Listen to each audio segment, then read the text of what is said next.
Muy buenas, bienvenidos todos de nuevo al canal. Vamos a continuar con el especial de Bad Bunny. Y como no podía ser de otra manera, pues vamos a reseñar su tercer álbum de estudio, El Último Tour del Mundo.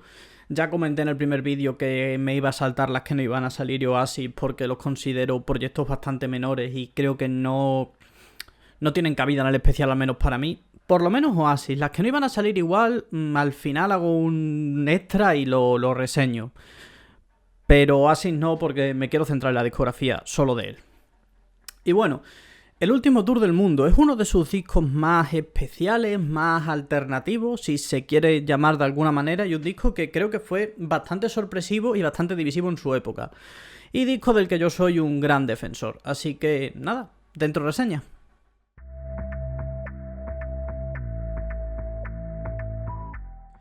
Bien, el contexto. Este disco tenemos realmente conocimiento de él desde Yo Hago Lo Que Me Da La Gana, porque en la última canción de ese álbum, En Corazón, habla de que dentro de 6 meses iba a sacar otro álbum y se iba a retirar. Esto de que se iba a retirar, yo creo que todo el mundo tenía claro que era algo que no iba a pasar, no era algo que no se iba a cumplir, pero sí que cumplió el hecho de sacar otro álbum.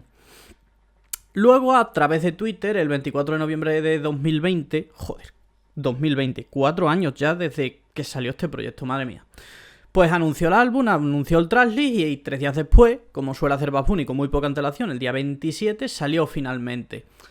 Hay que destacar que como single durante ese verano tuvimos Daikiti, o sea, ese verano fue de esa canción completamente. Reggaetón en plena pandemia, increíble. Y creo que nunca se ha terminado de ser justo con este proyecto porque, claro, veníamos de Yo Hago Lo Que Me Da La Gana, un proyecto súper reggaetonero, súper duro, súper de perreo, súper discotequero, que tuvo la mala suerte de salir justo antes de una pandemia mundial y la gente no lo pudo disfrutar en las discotecas. Y este disco creo que tiene otras vibras completamente diferentes y iba en otra dirección y, claro, juntamos eso con que las expectativas eran muy diferentes a que veníamos de una saturación de cojones de este tío porque sacó a principios de año el Yo Hago Lo Que Me Da La Gana, a mediados de mayo las que no iban a salir y luego este, y claro, nos encontramos con que tenemos 3 proyectos discográficos del mismo artista el mismo año y esto provocó una saturación que es perfectamente normal y perfectamente comprensible. ¿Por qué esa saturación a mí no me afectó tanto? Pues porque, como ya comenté en su reseña, Yo Hago Lo Que Me Da La Gana es un disco con el que yo no termino de conectar, entonces no lo quemé tanto como para que cuando saliera este yo estuviera saturado de Bad Bunny. Y honestamente eso fue lo que me pasó. Así que entiendo un poco esos pensamientos, pero también creo que han provocado que no se le haya dado el valor justo que tiene este proyecto. Bien, vamos al meollo de la cuestión, hablemos en sí de la música del proyecto. Creo que todos estamos de acuerdo en que este es el proyecto más alternativo de Bad Bunny. Alternativo por el hecho de que es más guitarrero, más rockero, en ocasiones tiene indie, tiene balada, aunque bueno, no deja de tener ciertos temas de reggaetón y ciertos temas de trap. Y claro, eso hace que, en mi caso, teniendo en cuenta el background que yo tengo y la música que yo escucho y la música que a mí me gusta, este sea mi disco favorito de Bad Bunny, lo voy adelantando ya. Porque conecta mucho con muchos tipos de música que a mí me gustan y que yo no esperaba encontrarme en un disco de Bad Bunny. Yo honestamente, con este proyecto, pues esperaba encontrarme un Yo Hago Lo Que Me Da La Gana 2, otros chorrocientos temas de reggaetón con 2 o 3 temas de trap, y no. Y además tiene algo que me encanta este proyecto y es también lo que hace que sea uno de mis favoritos del artista, bueno, mi favorito de hecho, y es que creo que es el tracklist más coherente de toda su carrera. Porque ya mencionaba que en Yo Hago Lo Que Me Da La Gana había varios temas que rompían el ritmo del disco al final del proyecto. Incluso discos como Por Siempre, que son bastante coherentes, tienen algunos temas que como que no terminan de casar ahí. Y creo que este proyecto como conjunto es el que mejor funciona de toda su carrera. Y es que vaya tracklist, Te Mudaste, Te Deseo Lo Mejor, Daikiti, 120, Haciendo Que Me Amas. Es que tiene un tracklist espectacular y que se escucha muy bien de principio a fin. Quizás no tiene tantos hits como discos anteriores y posteriores del artista. Aquí no tenemos un Una Vez, un Zafaera, un La Difícil. No, es un disco que tiene temas mucho más tranquilos, como por ejemplo Trellas, que es una balada de indie completamente. Pero creo que se siente mucho más coherente y creo que es un disco que para escucharlo de principio a fin es mucho mejor que prácticamente cualquier disco del artista. Creo que el único que le miraría de tú a tú en ese sentido sería Por Siempre y Un Verano Sin Ti. Los colaboradores y productores, pues bueno, gente bastante afina a Bad Bunny, La Paciencia, Tiny, Tag, y algo que quiero resaltar es que no hay ningún tema producido por el propio Bad Bunny, están siempre producidos por gente externa.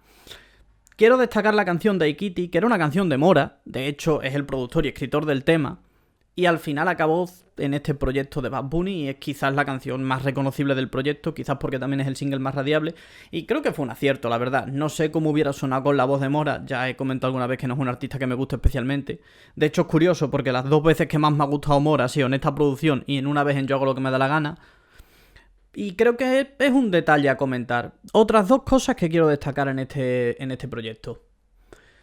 Creo que Bad Bunny hace una reconstrucción vocal bastante interesante. Ya hay una mejora de cómo canta de Por Siempre a Yo Hago Lo Que Me Da La Gana, quizás más natural, pero creo que aquí, teniendo en cuenta el sonido del disco, le sentó muy bien el prescindir de tanto autotune y de tantos efectos y dejarse con una voz más natural y más acorde al sonido del proyecto. Y además, una cosa que quiero comentar con respecto a este disco es las letras. Vamos a ser sinceros, Bad Bunny no es un gran letrista, en ningún momento lo ha sido y tampoco creo que sea algo que pretenda. Pero creo que aquí tenemos temas que están bastante decentes y que están bastante bien escritos, como Te Deseo Lo Mejor, donde directamente le pide perdón a alguien por cómo se ha portado, como Haciendo Que Me Amas, que habla de desamor, incluso Trellas, que ya hemos mencionado antes, que es una canción de ciencia ficción y desamor, de un tío que se va al espacio y no es capaz de olvidar a la persona que quiere aquí en la Tierra. Y no sé, creo que son temas que están bastante bien y que sorprenden dentro de la temática del álbum y de la propia temática que ha llevado Bad Bunny a lo largo de su carrera. Luego sí, también tenemos los clásicos chanteos y fleseos de trap como en Booker T o Hoy Cobré o el requetón romántico de Te Mudaste. O sea, es un disco que está bastante variado en ese sentido. Pero creo que destacan esos puntos donde no esperarías encontrarte a Bad Bunny porque hace un trabajo bastante decente, tanto a nivel lírico como a nivel instrumental. Dentro de lo malo del proyecto que lo tiene, el tema con Rosalía a mí nunca me ha dicho gran cosa, honestamente. Creo que es un tema que no está mal, pero es probablemente el peor tema del disco. No diría que llegase a un skip, pero tampoco aportan demasiado y no es ni mucho menos ni el mejor tema de Bad Bunny ni el de Rosalía. Y creo que siendo dos artistas que se llevaba hablando tanto tiempo de una colaboración, creo que tendría que haber dado para mucho más. Y luego este proyecto, si hay algo que a mí me puede disgustar a nivel más personal, teniendo en cuenta cómo a mí me gusta la música, es que creo que la producción es un poco un eslabón débil en este proyecto. Porque venimos de producciones tan buenas y tan incluso vanguardistas como la de Por Siempre, o como la de Yo Hago Lo Que Me Da La Gana, donde hay temas donde la producción destaca por encima de todas las cosas. Yo que sé, hablamos de Otra Noche en Miami, hablamos de Rolandito, hablamos de Estamos Bien, hablamos de Una Vez, hablamos de Zafaera, de Bichillal, de Soliá. Son temas donde hay una enorme producción y aquí no nos encontramos nada de eso. Aquí la producción es mucho más sobria, mucho más seca. Quizás tiene más que ver con el sonido del disco, más rockero, pero creo que es algo que le pesa un poco a la hora de escucharlo si vienes con las expectativas de los proyectos anteriores. No es malo, creo que es algo que puede estar hecho adrede, pero creo que no es algo que le aporte al disco y creo que es quizás el eslabón más débil del mismo.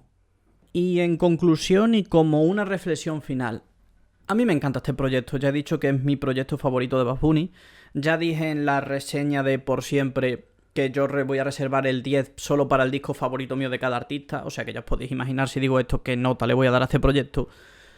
Y creo que me gusta tanto porque me sorprendió en su momento. Yo ya dije que a mí Por Siempre me gustó, que a mí Yo Hago Lo Que Me Da La Gana es un disco que no termino de conectar con él. Y este disco me devolvió las ganas de escuchar un proyecto entero de Bad Bunny. Fue un disco que este sí que lo quemé muchísimo. O sea, a diferencia de Yo Hago Lo Que Me Da La Gana, que lo escuché un par de veces, este disco lo quemé un montón y lo disfruté un montón y lo sigo disfrutando. Y cuando me puse a hacer esta recapitulación de proyectos de Bad Bunny, tenía un poco de miedo de que esa imagen que yo tenía del disco, tan de disco increíble, pues se hubiera diluido y quizás pues hubiera pasado a ser de otro proyecto, pero no ha sido mi caso. Yo sigo amando este disco con toda mi alma y sé que para muchas personas es el eslabón más débil en la discografía de Bad Bunny, si no contamos las que no iban a salir, lógicamente. Y lo entiendo, porque entiendo que quizás si vienes de escuchar un Yo hago lo que me da la gana, o si escuchas un posterior, un Verano sin ti, que son discos mucho más comerciales, este disco te parezca una especie de patito feo y una rara avis en la discografía. Pero a mí precisamente ese concepto de ser un disco alternativo, de ser diferente, es lo que hace que a mí más me guste. Y es algo que me pasa con muchos artistas y con muchos proyectos, que su proyecto más rarillo suele ser mi favorito. No sé si es por alguna cosa que es default que tengo yo dentro de mí o porque me pasa y punto. El caso es que un 10 para el último tour del mundo de Bad Bunny, mi disco favorito de Bad Bunny, y un disco que de verdad os recomiendo muchísimo. Y si lleváis mucho tiempo sin escuchar, a lo mejor lo escuchasteis cuando salió y pasasteis de él, dadle una segunda vuelta, dadle una buena escucha y de verdad intentar apreciar lo bueno que tiene, porque en mi opinión es bastante. Así que nada, muchas gracias por ver el vídeo y nos vemos en el siguiente.